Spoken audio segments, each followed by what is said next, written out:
Hey guys, my name is JessiMew, and welcome back to another episode of an honestly very hard challenge. In the last episode, we made the big migration to the Deadly Hills, all thanks to Nicole, of course. Nicole and her rather lethal ambition. She did push her father into the oasis after all, because he was trying to stop her from going. But she's made it here now, and she's kind of leading this entire troop as they explore the Deadly Hills. So far, we haven't found a single danger though. We have found some bunnies, we found some crabbits, but no bear hyenas yet. And to be honest, Nicole is probably hoping that they're going to find some bear hyenas. That's her mission after all. She thinks she's being very valiant in her attempt to slay the bear hyenas and keep the danger away from their tribes for good. Now many of our tribe mates know the full extent of what she's done. In fact, Celestite was the only one to see her push her father into the oasis at all. So she's kind of staying here just to watch Comet's back because she knows that something could easily happen to him. Our god of sacrifice could so easily be tricked, so easily swayed by Nicole and her silver tongue. So she's going to make sure that Comet stays far, far away from Nicole. And in fact, I wonder if Comet would even ask her to help him find some resources. He did find this poison berry bush back here, but as it turns out, the only creature who can pick from it right now is Nicole herself. Since she has a scorpion tail, she would actually be safe to munch away at these berries. I wonder if she would even feed the youngest of our tribe these berries. Not in a malicious way, of course, but it's almost as if you could say that she's trying to poison him with this food source. Poison his mind, if nothing else. She has noticed his tremendous strength.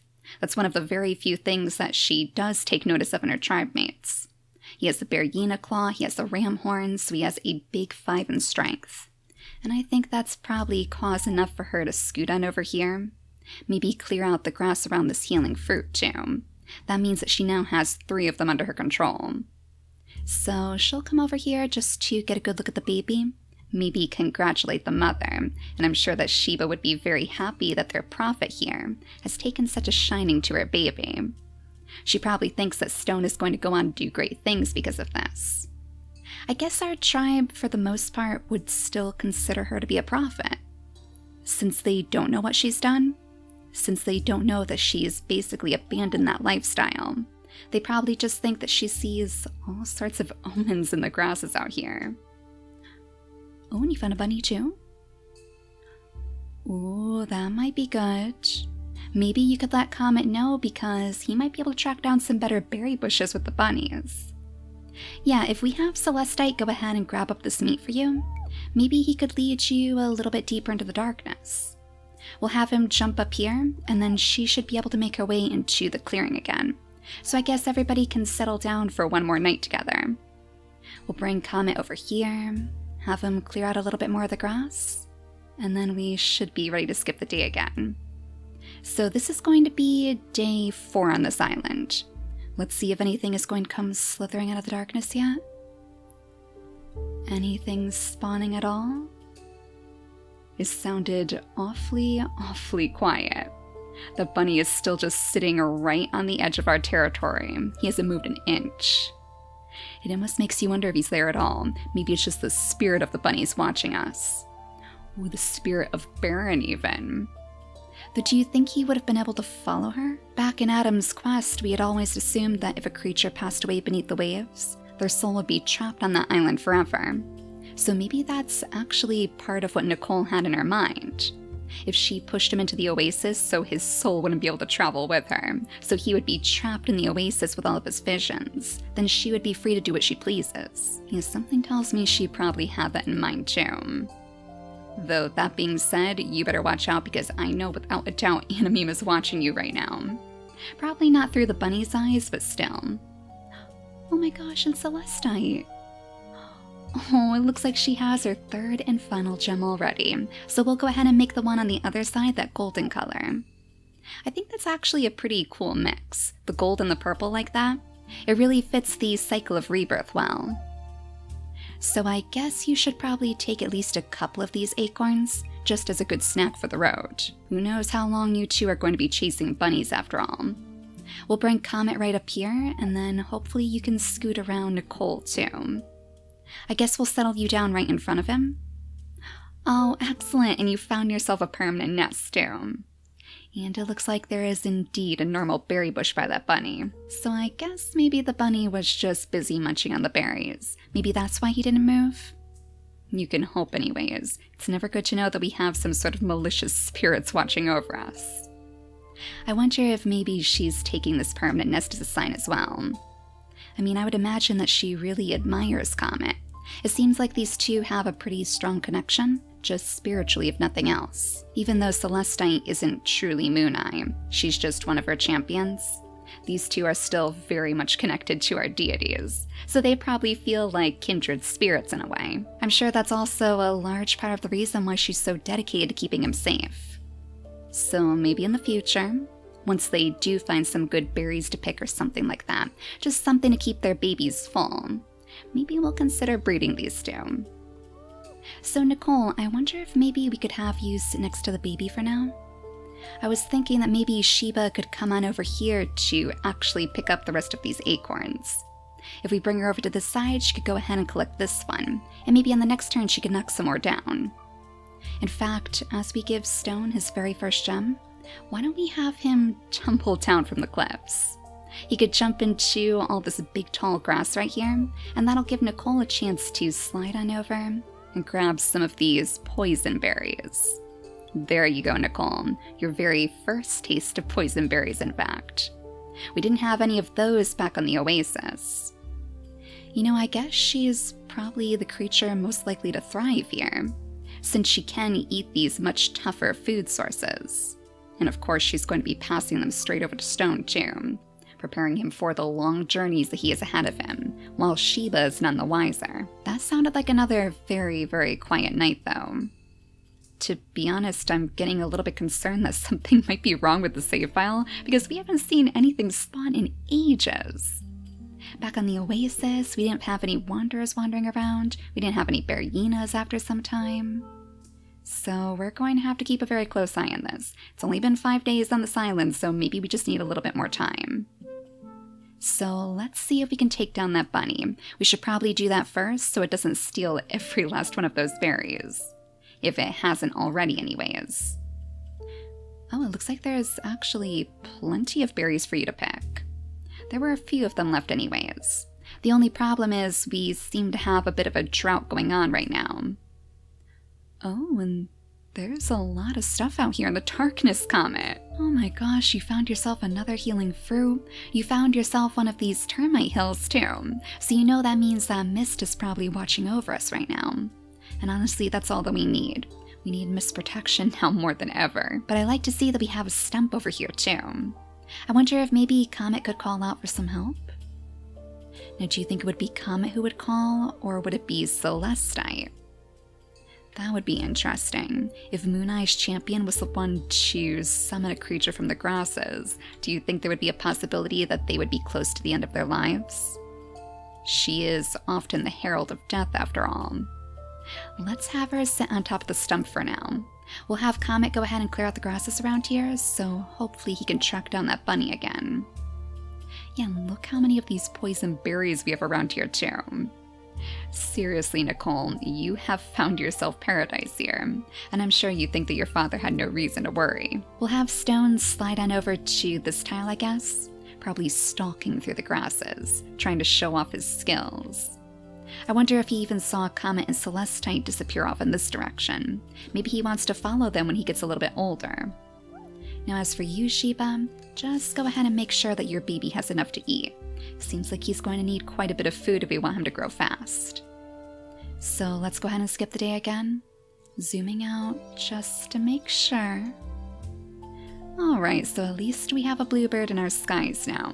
At least we know that things are definitely spawning, even if they're a bit dangerous to Stone right now. Can we sniff around too? Dodamingos in the grasses. Oh, excellent.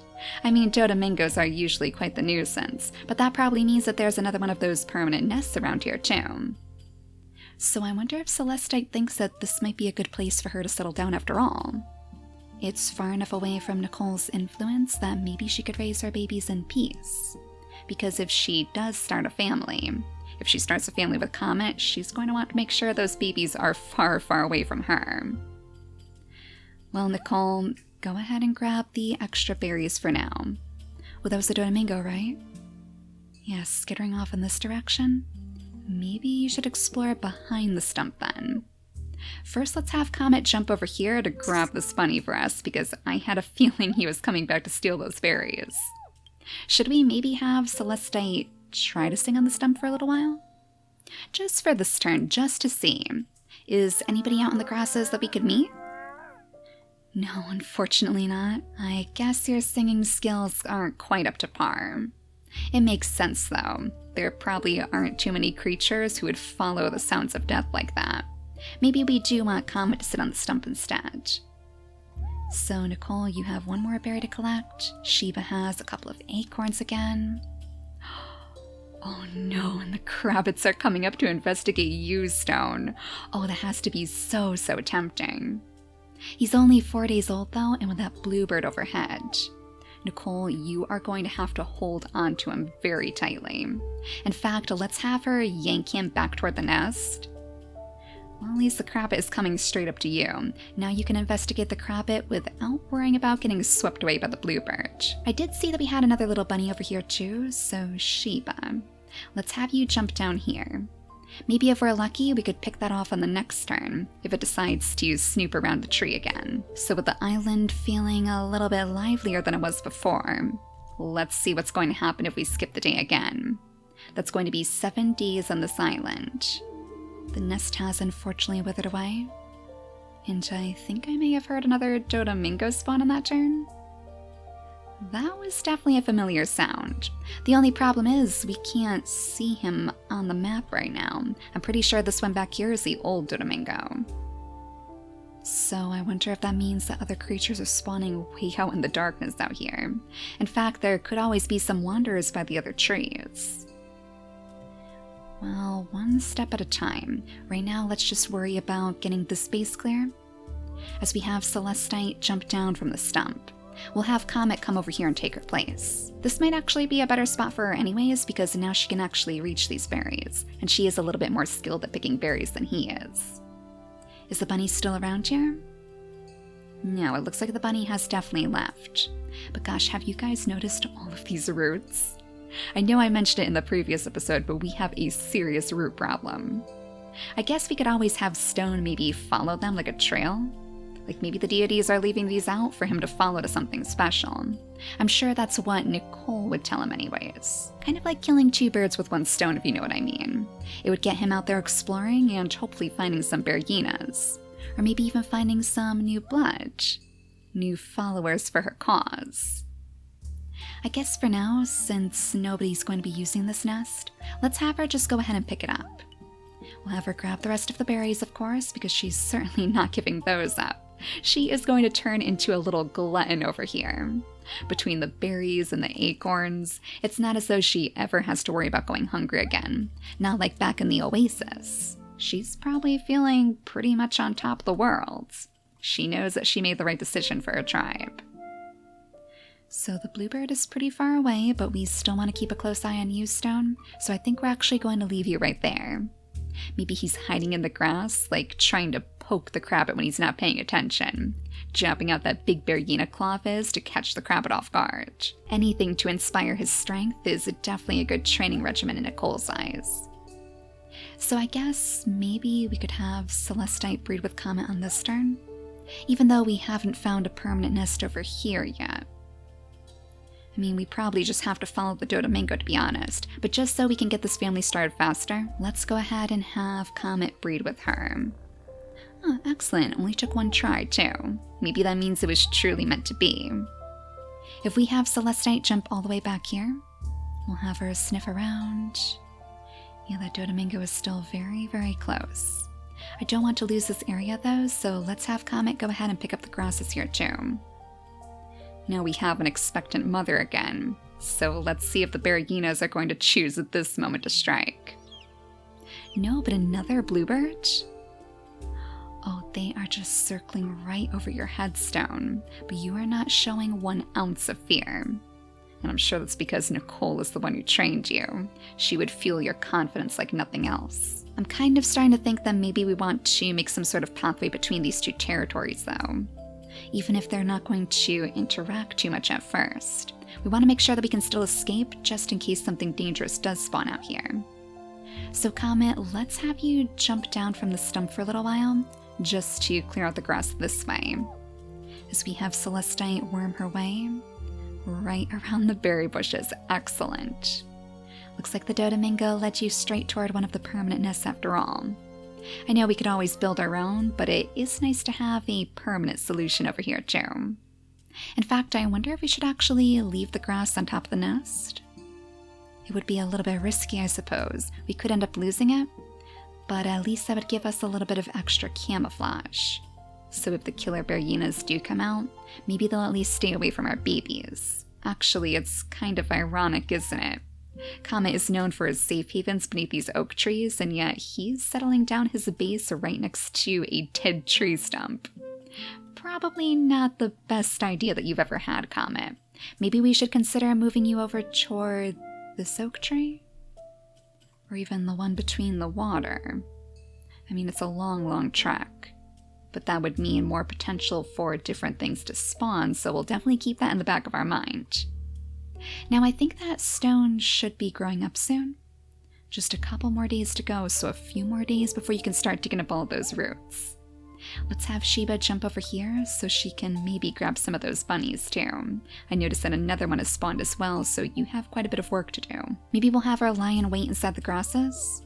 If we have Nicole go ahead and pick yet some more of those berries, maybe one of the bunnies will come by for her to snatch up on the next turn. And if not, then I suppose you could always have Stone help you pretty soon too. Let's make sure that you're clearing out some more grass, so he should have plenty of room to run. Now, I haven't forgotten about her omen either. Right as we were leaving for the next island, Sheba actually discovered one of those water-breathing plants off in the darkness. So I figured that probably means that the deities themselves want her to settle down somewhere close to the water's edge. I guess you could say she's doing that right now, being so close to the beach, but I kind of want her to come on up here over to the lakes instead. The lakes, streams, waterfalls.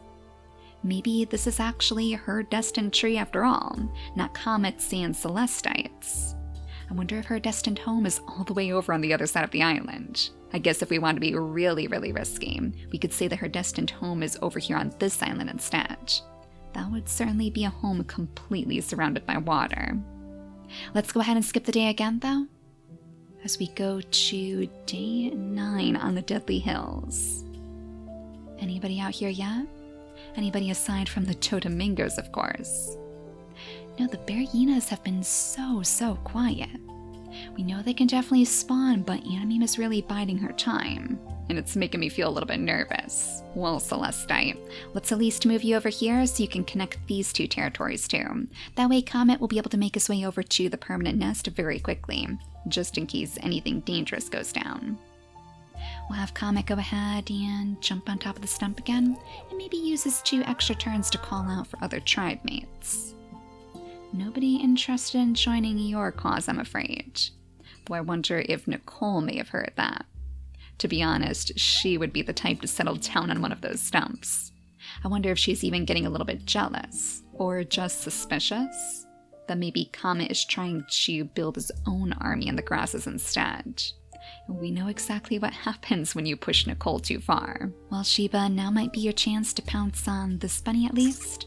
We'll have you go ahead and grab this one, and maybe you can save that other bunny for Stone on the next turn. In fact, since it looks like Nicole is all out of those poison berries, maybe she would even lead him a little bit closer to the bunny. We could bring him right down here onto the shore, taking his first steps on the sandy beach. Maybe just so he can get used to running on the sand too. It is a little bit different from playing in the weeds. I think I saw a shell over here as well. Excellent, so it looks like the Crabbit may have been hiding a little treasure. It almost makes me wonder if the Crabbit was trying to get Stone's attention, like to bring him down here to the trinkets. Though Stone doesn't actually have a way to gather them up, so he would probably have to alert his mother instead. Oh my gosh. Okay, maybe she's not going to be going after any shells, and how fitting too. Oh my gosh, the Bandit Brothers actually just swept away that shell. So we have our very first bear hyena. Our first Bergina, our first baby, and another one of those bluebirds. Okay, so I guess we don't have to worry about things not spawning anymore. But wait a second. I think Nicole should probably scoot on back here to see if she can find that baby. Was it a baby with a 1 gem or 2? It was kind of hard to see. Oh, if he only has 1 gem, then he's going to be in some serious danger. I can't really tell if he's the same size as Stone, or if he's a little bit younger. Well, you're certainly going to have to track him down. Oh, he's so skittish. I wonder if he's afraid of your striking appearance too. Maybe we should have her stay right there just so she has the extra turn to use. But at the same time, I don't want to lose this poor thing. I suppose we should probably bring Celestite back as well. Like if we have her jump down here, maybe her face would seem a little bit friendlier to the baby. Or for that matter, maybe Comet's would be even better. Oh my gosh. Hello, Mr. Rogue Male. How on earth did you evade us? We were just sniffing around, listening in the grasses. He is completely invisible. Oh my gosh, we can just hear him now that he's right next to us. Thankfully, Celestite doesn't have to worry about him. But Nicole, on the other hand, it's probably a good thing that she has that extra turn to use. Well, thankfully, this little baby over here. Oh, Aquarius, what a beautiful name for you. We could have Comet go ahead and invite him with some extra food. Yeah, you just pass on by, Mr. Rogue Male. I wonder if he was actually trying to keep an eye on little Aquarius here. Oh, he is actually super, super cute and very helpful too. The claw and the nimble fingers means that he's going to be a very versatile baby. Maybe not the strongest, but it's still quite helpful to our cause right now. It kind of makes me wonder if maybe we should make a blue gem for him. I feel like that would be very fitting considering his name. Yeah, maybe I'll do that for the next episode. When we come back, we can give Aquarius his own family gems, since he is a wandering baby after all. It's a good thing you allowed Comet to invite you in, though. It's a good thing we finally caught up to you because we have some serious bluebird problem. You would get swept away in an instant. So since you guys are far enough away from the Bergina, we could maybe have little Aquarius toddle into the nest just to rest for a while. He's probably very, very tired after all. You can move on though, Rogue Male. I know you're very worried about this baby, but if Nicole catches wind of you, you are going to be a goner for sure. I guess we should probably go back to the elephant in the room though. The Sparagina is a little bit more pressing right now. So Sheba, what should we have you do? The Bergina has 14 days remaining on his lifespan, and you can actually do 4 days worth of damage each time you attack. So that means if she used all of her turns, she could hit him for 12 days worth of damage. And then all we would have to do is have Stone come on over here to finish him off. It's awfully fitting that you grew your 2nd gem on this very turn. Like, I have a feeling that Anime was actually sending this to test you two. Maybe she's hoping that you two are going to strike off on your own, because she knows how dangerous this whole situation is going to be. So let's have Sheba go ahead and land all of her attacks on the Bergina, ignoring the bunnies dancing away on the shore, of course. Then her son is going to swoop in, jump right behind the Bergina, and catch him off guard. The perfect team. Clearly all of that training did not go to waste. So now we have a nice big feast for you two to collect on the next turn. And as Nicole has unfortunately lost track of the baby, I suppose she would probably skid around back to the tree for now. It seems like the Rogue Male has finally left us alone too, or at least as far as we can see. Who knows if he's still lurking out here and we just can't sense him. So Comet, for now, let's go ahead and pick up all the grasses around you, so we can finish clearing out that pathway, of course. Still 3 days to go before Celestite is going to give birth too. So we do have another stump back here? Alright, so maybe this would be the very edge of Nicole's territory. I wonder if, like, this is where hers ends and this is where Celestite starts. We could use these stumps as a way to mark their borders. So Celestite, I guess we'll just have you clear out the grasses again.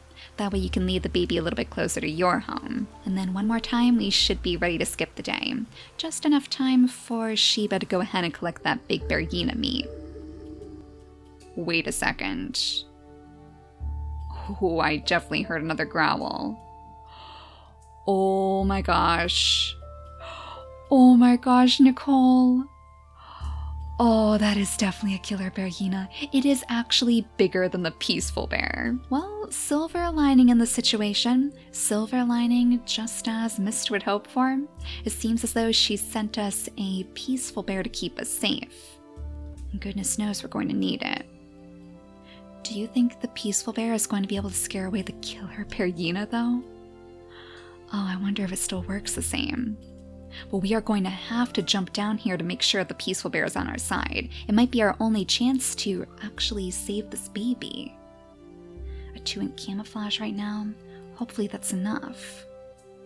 Well, Comet, let's have you lunge down here so you can at least offer up a little bit of nesting material to the peaceful bear. We'll give you 3 pieces of nesting material to save us, and we'll cross our fingers that that's going to be enough. We'll definitely want to scoot little Aquarius a little bit further away though, and I think the only place he can really go is right back here, right over next to Celestite, and right in between Comet and the bear hyena. Oh, I hate to potentially leave him there. That is so close. I mean, granted, I'm sure this bear hyena could just walk on over to any of our tribe mates right now. The most we could do is maybe scoot Celestite behind Aquarius. I mean, Comet would probably tell her to do as much anyways. She is carrying his baby right now, so he wants to make sure that she's safe. Oh, do you think she can sense that imminent death in this tribe now? There might be no stopping it at this point. Without knowing if the peaceful bear is actually going to scare the killer bear hyena, it's pretty hard to figure where we should place our creatures. Let's have Comet sit right here, right next to the baby, right in front of his mate. Of course, as our god of sacrifice, he's not going to abandon them in their time of need. We'll have Celestite go ahead and pick up the grasses too. Oh, but maybe she should have left that over her. It would have at least kept her camouflaged, huh? Well, there's nothing that we can do about it now. We'll just hope and pray that that peaceful bear is going to come through for us. That being said, Nicole, I think you're going to want to skitter on over to this side instead. You can pretty easily put enough distance between you because you don't have any babies to watch after anymore. So we'll have you go all the way back here to Sheba. You can let her know the danger you found, and you can indulge in a little bit of bear hyena meat too. Let's have Stone come on over here so we can take care of the bunny as well, I guess. Sheba can grab that extra meat, and then she can jump a little bit further away from the shore. So I guess that means in the next episode, we'll see what the killer bear hyena thinks of the peaceful bear. We'll see if our brand new babysitter can actually do his job here in the Deadly Hills. Maybe this is a little bit of history repeating itself. I still don't think we would have done quite as well on that first island if not for the peaceful bear's interference. It also makes me wonder if maybe the killer bear hyena was actually chasing after Aquarius. It's very suspicious that this killer bear hyena spawned right after we invited him to the tribe. So if Aquarius is some sort of dream baby sent to us by Mist too, maybe a little bit preemptively with Celestite's baby on the way, it's almost like he has a nightmare nipping at his heels, which makes his appearance all the more intriguing. But for now, thank you all so much for watching, and I'll see you all next time. Bye guys!